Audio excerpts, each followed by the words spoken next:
क्या आपने कभी सोचा है कि कुछ किताबें सिर्फ पढ़ने के लिए नहीं होतीं, बल्कि उन्हें बंद ही रखना चाहिए। आज मैं आपको एक ऐसी किताब की कहानी सुनाने वाला हूं जिसे जिसने भी खोला वो या तो गायब हो गया या फिर कभी पहले जैसा नहीं रहा। रात काली थी, चांद बादलों के पीछे छिपा हुआ था।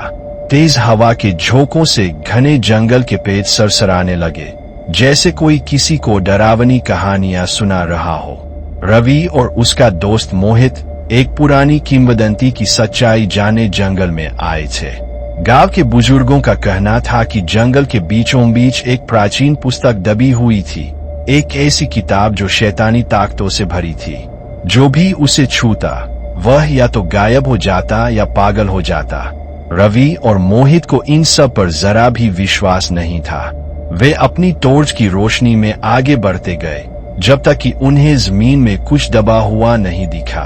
यही होगी वो किताब, मोहित ने उत्साह से कहा। रवि ने झिझकते हुए मिट्टी हटाई और किताब को उठा लिया। उसका कवर चमड़े का था, जिस पर अजीब से रहस्यमयी चिन्ह बने हुए थे। जैसे ही उसने उसे खोला, एक जोरदार चीख हवा में गूंज उठी। किताब के पन्नों से धुआं निकलने लगा और वहां मौजूद हवा अचानक भारी हो गई। रवि, इसे बंद कर, अभी, मोहित चिल्लाया, लेकिन तब तक बहुत देर हो चुकी थी। किताब के पन्नों से काले विकृत चेहरे बाहर निकलने लगे। उनकी आंखों में सिर्फ अंधकार था।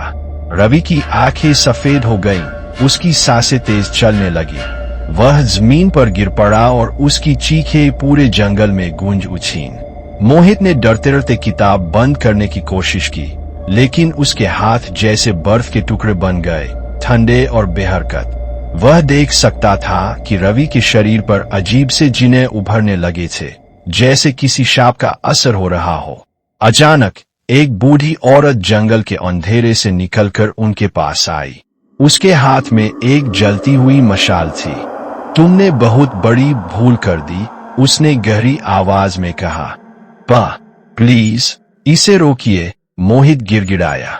बूढ़ी औरत ने मंत्र बुदबुदाए और किताब को फिर से जमीन में दबा दिया।